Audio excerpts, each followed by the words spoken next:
scary to see something like this in a project, especially the one worked in a brioche stitch pattern. But when we understand how brioche stitch is built, fixing this mess becomes a walk in the park. The first thing we should do is to turn the project to a side where the drop stitch is showing as a knit, not as a purl. And then we catch this stitch to keep it from going any further down. And we use a locking stitch marker or a safety pin or something, just stick something into that stitch to keep it from unraveling any further.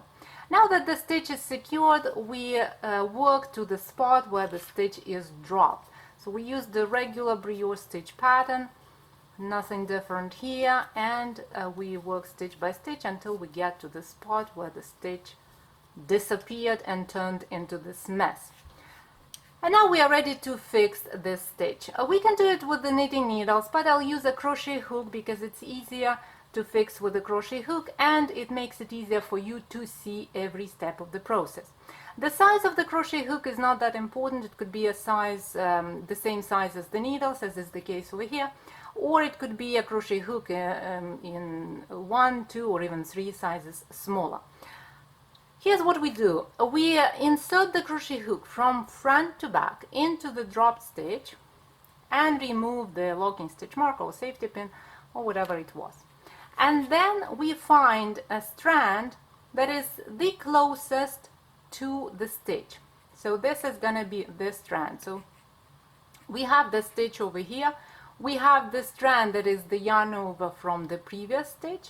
And then we have the next strand over here. And we insert the hook under that strand from the bottom up.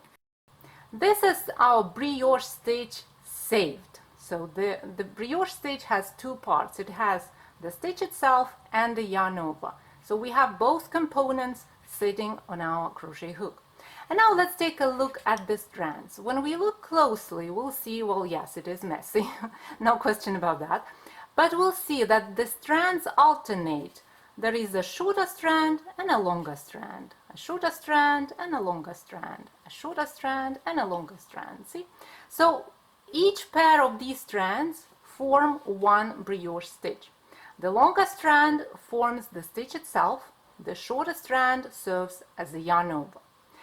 So we've taken the first pair of the strands that is the closest to the saved stitch. So we have a shorter strand over here and a longer strand over here. And then we use fingers or the crochet hook, it's totally up to you. And we move the longer strand behind the shorter strand, see, like this. And then we move this loop to the front. So we twist these 2 strands to make something like this. See, this is the longer strand that went behind the shorter strand and back to the front of the work as a loop. So this is our stitch. Then we insert the crochet hook into that loop from front to back. So I'll show you like this. So this is our loop. We go front to back into that loop. And then we move the head of the crochet hook a little bit down, catching that loop, and push it out of the brioche stitch that's sitting on the crochet hook. Both components of that stitch, the stitch itself and the yarn over. So here we go. The first component of the next brioche stitch is here. This is the stitch. And then we simply grab that shorter strand, the one that we used to turn this longer strand into a loop. We take that shorter strand and move the crochet hook under that strand from the bottom up. Here we go. 1, 2. 2 parts of the brioche stitch. That is here. That means that the brioche stitch, another brioche stitch is rescued. And then we repeat the same thing. We go to the strands, find 2 strands that are the closest to the saved stitch. One strand will be shorter, one strand will be longer. We move the longer strand to the back of the shorter strand and to the front of the work, forming this loop. Here it is. Then we insert the hook. I'm going to hold it so that you see where the loop is.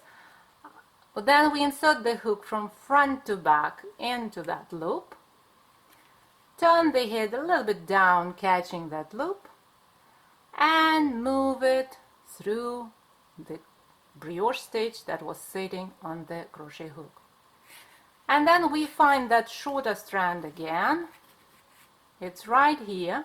See, we'll have 3 strands basically. If you look at this, so we have a loop on the hook, and then we have 1, 2, 3 strands.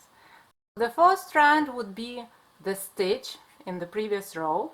The second strand would be the yarn over that belongs to that stitch, and the third strand will be the yarn over that belongs to this stitch. So we insert the hook under that strand from the bottom up. And here we go. This is our newly rescued brioche stitch. And then let's do it one more time. The last pair of strands, one is shorter, one is longer. The longer one goes behind the shorter one and to the front of the work as a loop. We go into that loop, then we move that loop through the stitch that was sitting on the needle, on the crochet hook, both parts of that stitch, both the stitch itself and the yarn over. And then we find that strand, the third one, it's going to be over here. See, again, we have 3 parts. 1, 2, 3. We are looking for the third one. This is the yarn over that belongs to this stitch. And now they are together as a fully functional brioche stitch. And we don't have any more strands. That means we moved this stitch up. And now it's time to move it to the needle. So we insert the tip of the left hand needle from right to left, like this, into that stitch and the yarn over into the brioche stitch, both parts of it. And then we move the crochet hook out, making sure we have both parts sitting on the needle, because that yarn over might get lost in the process. So keep an eye on that little guy. And now we are ready to continue to work on the project as if nothing has ever happened. Just look at this fixed stitch. I'm gonna show you how it looks. See? Perfectly nice brioche fabric. No one will ever see that there was a problem here, that there was this messy group of strands right here just a moment ago. It is a perfectly fixed brioche fabric. And this method works the same for projects worked back and forth and in the round. The steps are exactly the same. And you can also use the same steps when you fix drop stitches in brioche stitch made in solid color like this one, or made in 2 colors. And in fact, it will be easier to fix brioche stitch that's made in 2 colors, because those strands, the shorter and the longer ones, they will be in different colors. So it will be easier to see which strand is which. If you find this tutorial helpful, please subscribe to my channel and click the bell icon to be notified every time I publish a new video. Happy knitting, my friend. I'll talk to you in the next tutorial.